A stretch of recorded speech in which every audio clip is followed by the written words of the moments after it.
Ever wished you could turn your logo into a sticker that you can slap on anything? Let's dive in and learn how to convert your logo into a sticker using Adobe Photoshop, a process that applies to various logos. First, open your logo in Photoshop. Ensure your logo is in a format like PNG or has a transparent background. This is key for a clean sticker. Next, we need to remove the background. Use the Quick Selection tool or Magic Wand tool to select your logo. Carefully go around the logo, selecting the logo while leaving the background untouched. If you make a mistake, simply adjust your selection. After you've selected the logo, right-click and select Inverse, and then click Delete. This removes the background, leaving just your logo. If you select the wrong part, undo and fix it. Now, let's add a border. Go to Layer, then Layer Style, and then click Stroke. A stroke settings box will appear here. Set the color to white or whatever color you want, and choose the stroke size to your preferred looks.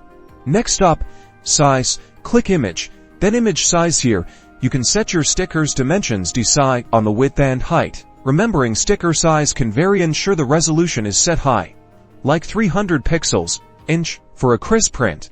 Finally, save your design. Click File, then Save As. Choose the PNG format because it preserves transparency, essential for your sticker. Name your file. And there you have it. You've transformed your logo into a sticker-ready design. Now you can use this file to print your own stickers. Be sure to like and subscribe for more design tips.